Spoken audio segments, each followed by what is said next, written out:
Good day and welcome to our last topic of the chapter, Weather Studies. We are going to learn about forms of condensation. Earlier in this section we discussed the water cycle and we saw how water goes through the cycle. You remember that the heat of the sun causes the water to evaporate, turning into gas, and this forms water vapor. When the water vapor is cooled, it condenses into water molecules at a temperature known as the dew point temperature.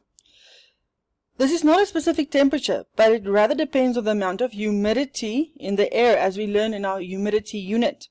When the humidity is very high, the dew point is very high. Very dry air means that the dew point is very low, sometimes even below freezing point.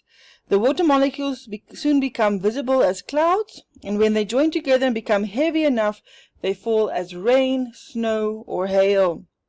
Okay, so if you want to test this at home, you can take a small glass bowl or metal bowl. You can add some water, so blocks of ice in that bowl, and you can put it under some boiling water, and you'll see the condensation happening in the pot itself. So let's learn about the two types of condensation that we're going to learn about now, that is dew and frost. So nature performs a second experiment where we condensate the cold water with the hot water, or the hot water vapor with the cold water. Dew forms when there's a large amount of humidity in the air. This means it is most common in the interior of Namibia during certain summer months.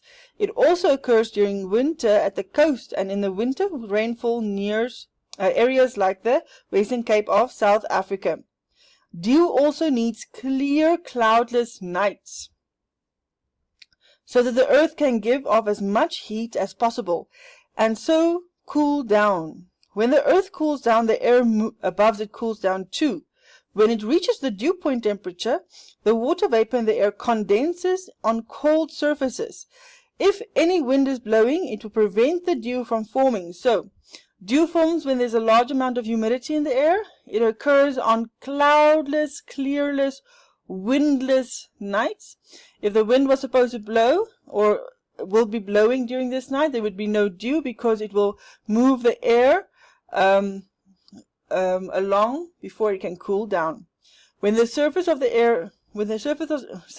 earth reaches dew point temperature, this is when the water vapor condenses into dew. And this, we see this normally in the restaurant when we go sit and drink a cup of coffee or a cool drink or a milkshake. We find that the dew, especially on a humid day, the glass gets wet on the outside even if you don't spill.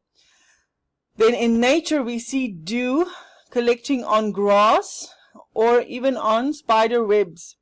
In the desert, especially the Namib desert, this is how the plants and animals drink water in the desert, is by collecting dew with their bodies. Okay, now let's look at frost. Frost forms almost only during winter.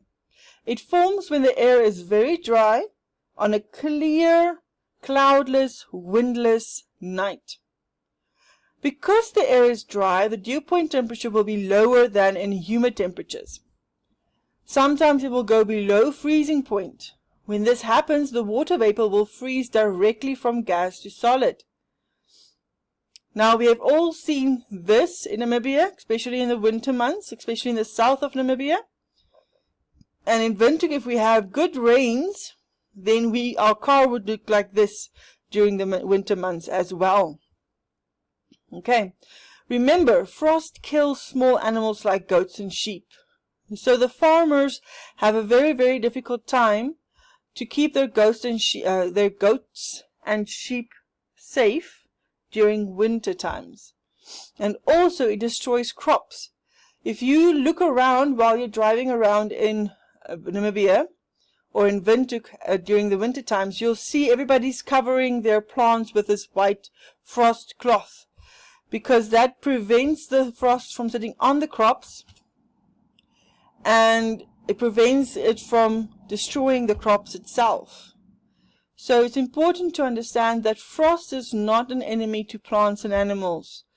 It is a dangerous thing, and we need to protect our animals and plants from this when it hits winter. And these are the two types of condensations we're going to talk about, or we have talked about. Up next, we'll start with a map study after this chapter. So see you around next time.